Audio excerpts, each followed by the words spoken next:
Hello everyone and welcome back to another Babbling Irons video with myself and Mike. And today we're going to be breaking down someone that the fans want to sign in Joao Palhinha, but why we're potentially looking at the other side of things and exactly why we shouldn't be signing him this summer. We're going to break it down for you. Let's get into it.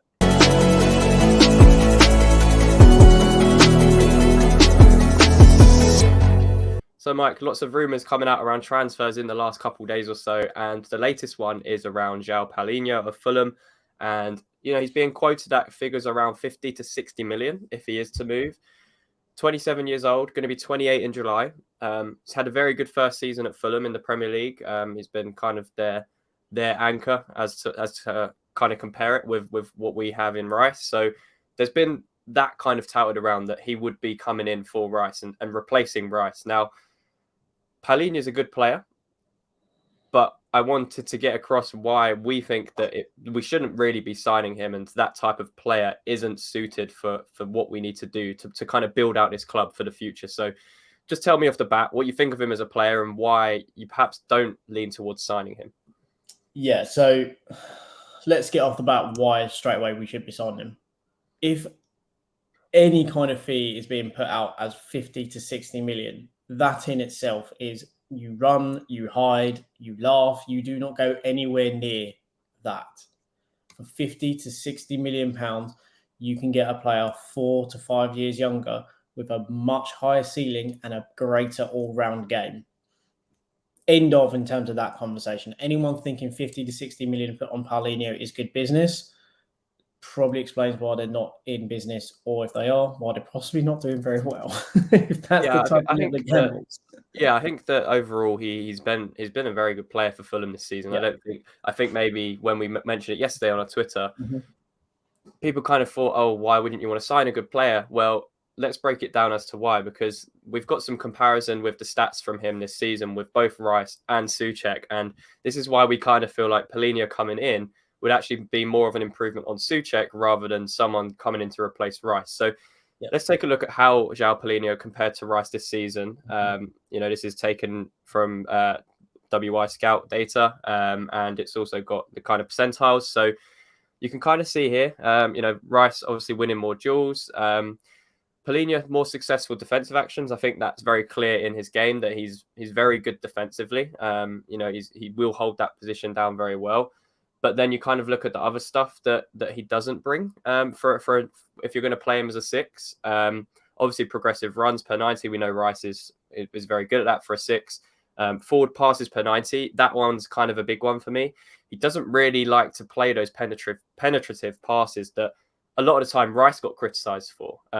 Passing backwards and sideways. And the way I actually see Palhinha is more of a kind of Flynn Downs type player in terms of how he actually plays it. And it's very kind of safe on the ball. Forward pass accuracy, not that great for him, 49% percentile. Key passes per 90. Again, that was something we said Rice needed to improve on. And, Palhinha is even worse at that.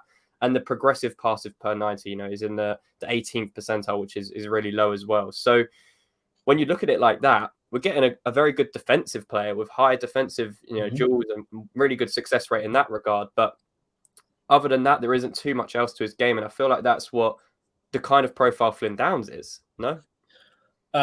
Yeah, I said it yesterday. I put it on my own personal one that if your belief is he is a replacement for Rice, you're kidding yourself. And I know that sounds really harsh and some people might not like that level of bluntness, but you, quite frankly, you are kidding yourself if you believe Palhinha is a player that can replace Declan Rice or is a Declan Rice replacement.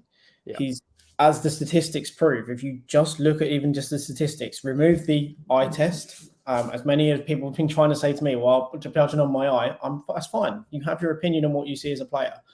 I have my opinion, and I have my opinion is also quite backed up by statistics that he's a consummate defender. He's a very good defensive player. And don't get me wrong, I know I'm being very harsh potentially in what I'm saying, but I do rate him as a player. I do think he is good, but I do not think he's a player West Ham should touch with a barge pole. And it's not because I am averse to signing a good player or I don't think he's a good player. It's because I look at other aspects of it. 50 to 60 million pounds as a transfer. That if we're selling Declan Rice for 80 to 90 million, that's pretty much 60 to 70% of the fee has gone on a player who is 3 years his senior or so, probably going to ask for more of a wage than what Declan Rice is currently on as well. So we actually don't bring in a player that we can maybe develop, and maybe in 2 to 3 years, if they do well, again, we can sell on maybe for a tiny little profit. And I know people don't like this idea. They think it's dirty to think about, if you sign a player, about the next bit of money. And yet the same people will then complain that, oh, well, we buy these players and then we have nothing. We can't sell them for anything at the end of their contracts. We can't sell them in 2 or 3 years. Yeah. This is because you are perpetuating this belief of go get Prem ready, or go get these players that are 27. They're in their peak years. Constantly buying players in their peak years means that by the time you look to sell them, they're in their experienced years. And then by that time, their value is hugely depreciated unless they are a world star talent. Yeah. And Palhinha, quite frankly, isn't of that level. He's a very good player.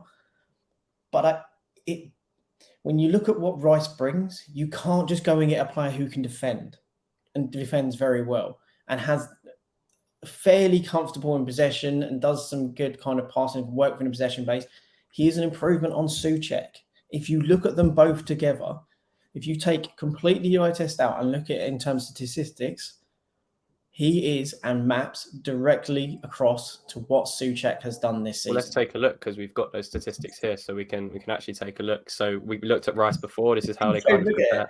It's practically like for like, and we are talking about Souček as half the player of Declan Rice. And yet, if we play the money ball thing, and this is kind of what we're talking about, you can't replace Declan Rice because Declan Rice is so influential and he offers so much and he covers all aspects of football. He can control possession, he can disrupt possession, and he can also be box to box. So you have a trifecta of a player that you're looking to replace with one.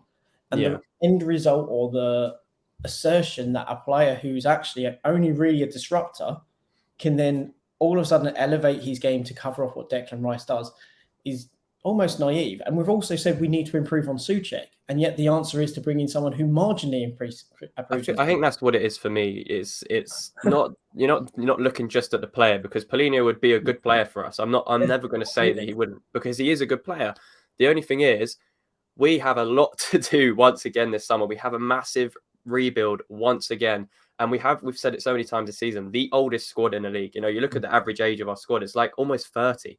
So we need to start building for the future. We need to be smarter with the money that we're going to bring in for Rice, because this is a massive transfer window, and if we get it wrong, it could really hurt us for our future as a football club. So what we're saying is Palhinha would be a great player for us. It would be a very good player. He'd be, in my opinion, better than Souček. But when you're taking Rice out of it, I think people kind of see, okay, it's going to be impossible to replace Rice anyway, but why would you not want to go and get a Prem-proven defensive midfielder? I kind of understand that argument. It's going to be very difficult to replace Rice and what he actually brings. But if you look at it from, you know, what we've said about from a statistical point of view, there's plenty of talent across Europe where we could bring in a 6 for half the price, even, you know, 3/5 of the price of 50 million Palhinha, say, look, 25 to 30 million, and they'll be 3 or 4 years younger, and they'll be there to develop, and they're just only going to get better from there. So we have to look at it from not just a short-term perspective of, okay, Palhinha, bring him in, he's a good player. We need to look at the long term, and that's why we also mentioned the likes of Calvin Phillips, the likes of James Ward-Prowse. They're good players. Fundamentally, they're good players. Otherwise, they wouldn't be playing in the Premier League, and they wouldn't have clubs after them. But it's just not what we need at the moment. We need to build for the future, and we need to focus on that long-term vision. Yeah, absolutely. Look, and the way I look at it is, one of the things that we wanted to change in the summer was to be able to play with the ball a lot more. So anyone you bring in to replace Rice, and we've said it constantly, you can't replace Rice with a single player. You need at least 2 players. Yeah. You essentially need a very good ball-playing, progressive number 8. Yeah. Not necessarily who is proficient in defending, but not necessarily exceptional. You can possibly get away with it, but as long as they've got very good defensive kind of positioner understanding and so on, they can then come in and do a job. You then look as to bring in another midfielder. That midfielder has a better acumen defensively, but is also incredibly strong in possession. Because one of the things that we struggled with in which to implement this new formation was the fact that Souček is brilliant defensively, poor in possession, and as a result of the emergence of Paqueta and Rice's ability to go forward, hasn't been involved in the forward play. So then also you then look as if you can get a number 8 who is incredibly good in the final third and good in midfield and has some decent defensive metrics, you are covering a majority of what Rice has done. Yeah. Then go and get another midfielder who is brilliant defensively, who is very good in possession. And again, you cover elements of what Rice can do, but you also improve on what Souček has done. So by doing that, you elevate the midfield. You also forget that people forget that we have Paqueta, who's incredibly good defensively. Yeah. If you then have 3 players who are at a very good level defensively, who are brilliant in possession and good when it gets into the final third as well, or have at least an element of control or guile in the final third, all of a sudden this ability to play possession-based football is possible. Yeah. And the more of the ball you have, the less you need to defend. So less there's that idea that you have to have brilliant defenders. Yeah. Because the more you have the ball, the less you are defending. Just look at Brighton. McAllister isn't a brilliant defender, but he is incredibly good at manipulating space and holding space. Caicedo is a box-to-box midfielder who can tackle. Yeah. That's their double pivot. They also have Pascal Grosch. He's not a great tackler, but he sits in that middle and helps them knit play together. This idea that you need to have 3 exceptional tacklers, you don't. You can have 1 exceptional tackler and 2 players who are good with controlling the ball and manipulating space. And then all of a sudden, this redundant idea that we seem to have, that we need to essentially have 2 defensive midfielders and hope Paqueta can put it out the bag, whilst also complaining we don't have enough creativity. You've got to unleash shackles somewhere. That's that's why I kind of see it as like we should have the anchor, the 6, that's going to be that defensive person, but is also going to, play those progressive passes, which Palhinha, we've already seen with the stats, doesn't do. He's more of a Flynn Downs type that will pass it backwards and sideways and be safe. Because then you're kind of emphasizing the importance of someone like Paqueta or whoever, even Souček, because he can't do it. But what Rice can do is he will do that. He will try to progress with the ball himself, and he will try to now pass those, balls through. But if you bring someone in like Palhinha that doesn't do that, you've then limited that. If we're going to have Souček again next season, which could possibly be the case, you're then demanding a lot of Paqueta because he's going to have to bring the ball forwards and also do the defensive work. What does it do for West Ham? It goes back to we be hardworking. Yeah. That is it. We're a hardworking team that puts ourselves about. That's going to be the argument. And that's it. We're an honest team who put ourselves about, and we try and win games by essentially trying to just overpower them. There is no guile. There is no finesse. There's no real look or want to even try and control a game. It's all about sitting in, essentially siege mentality every game. Now, if that's the football you want to watch, fantastic. All power to you. But for me, if West Ham are going to do or be the club that we were told we were going to be, let's not forget, we were told to think big, act big. And we're thinking about now going back to essentially having a very defensive midfielder. Souček is possibly, if he's still here, that means we have 2 incredibly defensive midfielders whose passing isn't as expansive or penetrative as we need. And essentially, our midfield takes a huge backward step. I don't give in to this idea that without Rice we can't move forward. I don't give in to that because I think, quite frankly, it's rubbish. It's because it's easy to get kind of caught up in what it's a massive loss, but look, it is a huge loss. But if you recruit well, there is a way around it, and there's a way to improve the squad overall. It's also one of the most exciting things that could possibly happen to West Ham. Yeah, the fact that you could go out and get 2 class midfielders, 2 midfielders who are on the cusp of knocking on doors at bigger clubs, but haven't yet had that chance, and bring them in, such as a Paqueta. If you can get 2 players now, I know people's concern will be, well, how do they integrate? That's fine. That's a question for the manager to deal with. But the fact of the matter is, you shouldn't be looking at players purely on the basis of the fact that they've played in the Premier League and elevate their level of skill and their ability over what someone else can do. And also, just because those ones, the Premier League ones, may bring a short to medium term success, in the long run, we are in trouble. If you bring in a player that maybe has a short to medium term problem, like a Paqueta, once they have settled, all of a sudden the long term gains are incredible. Yeah. And they will, again, if we can elevate that midfield, we can then allow other players to express themselves and be more open. Control the middle of the park, control possession, and then you can control the game.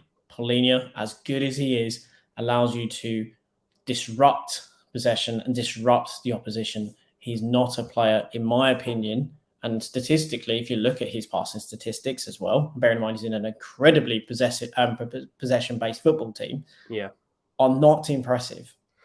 And I it think does so show a player that doesn't necessarily control games. I think that's what it is. The main point we wanted to get across is he's a good player. He's just not what we need to be going after, and he's not the type of profile we should be targeting this summer. So all of these names, Phillips, Ward-Prowse, Palhinha, they shouldn't be the ones we're targeting. And the fact that they're coming up on the early shortlist isn't a great sign. But, you know, you may disagree, so let us know in the comments why you think Palhinha would be a good signing. It'd be interesting to hear your thoughts on it. Make sure to leave a like on the video as well. And, yeah, subscribe to the channel if you are new. And, Mike, until next time. Yep. Come on, you irons.